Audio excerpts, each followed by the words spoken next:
nem a corte judaica, nem Pilatos, nem Herodes. Por que condená-lo?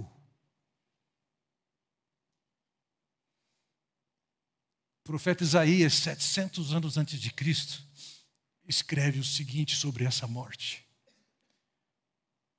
Mas ele foi transpassado. Ouça, 700 anos antes de Cristo, não se praticava crucificação, mas Jesus foi transpassado por causa das nossas transgressões. Foi esmagado por causa das nossas iniquidades. O castigo que nos trouxe a paz estava sobre ele, e pelas suas feridas fomos curados.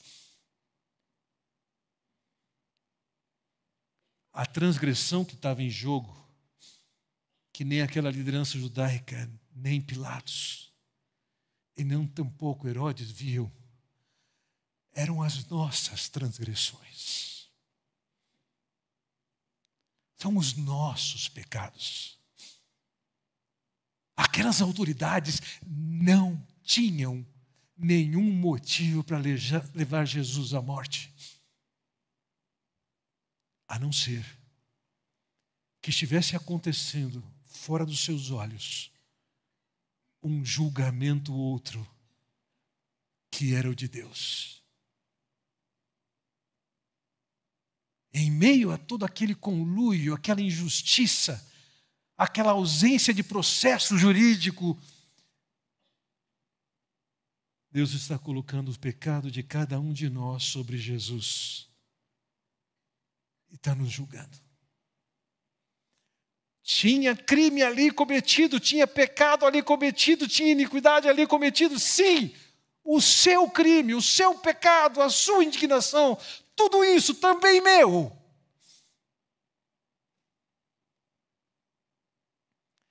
Quando Paulo escreve aos Coríntios, 2 Coríntios 5, ele diz: Deus tornou o pecado por nós aquele que não tinha pecado.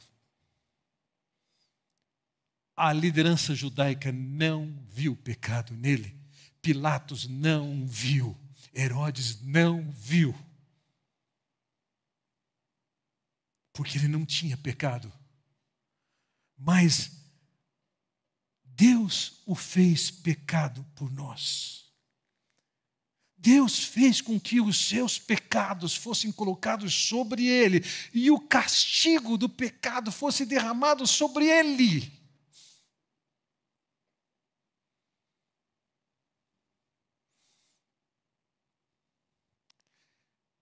Jesus morreu com justiça. Da perspectiva dos homens, nenhuma. Da perspectiva de Deus, ele não estava ali para ser morto pelos motivos que eles tinham. Ele estava ali para ser morto pelos motivos que Deus tinha. A cruz que pertenceria a cada um de nós foi tomada pelo Senhor Jesus Cristo. Quando eu penso nessas coisas, eu me impressiono com uma coisa. Vou dar o nome disso de humildade do Senhor Jesus Cristo.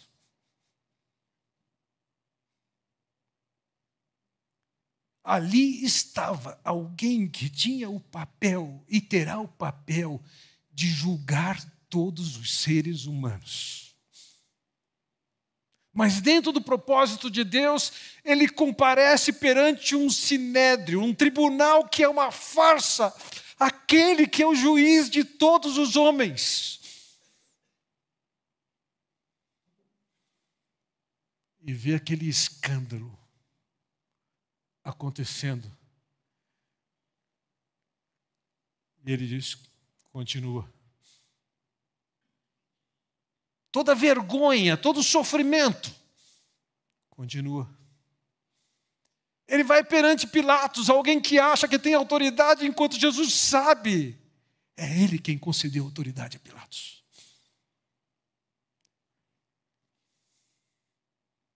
Continua. E vai para Herodes, é alvo de zombaria, e ele diz, continua.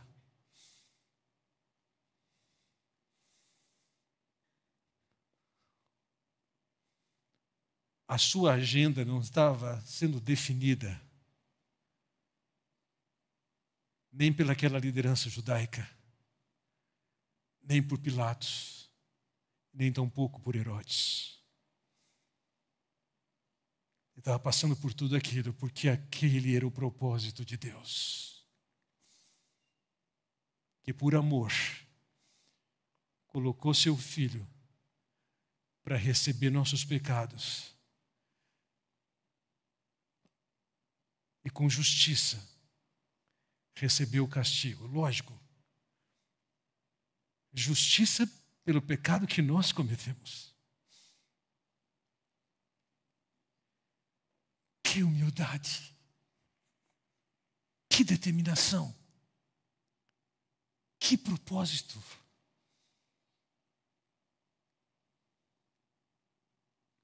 Certamente você já teve em situação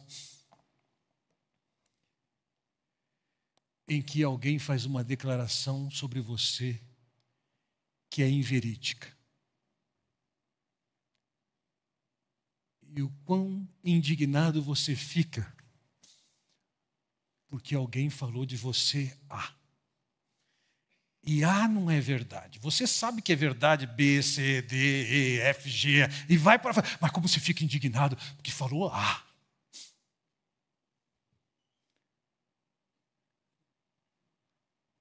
Jesus estava sendo acusado falsamente pelos homens, sendo condenado,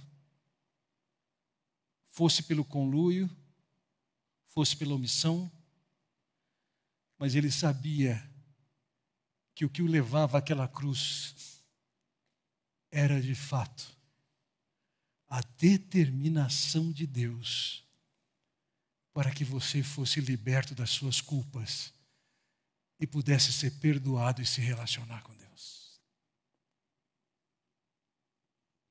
Que grandeza de plano! Que grandeza de evangelho! Que grandeza de sabedoria de Deus que é capaz de reunir as ações de tantas pessoas mal intencionadas para chegar onde Ele quer.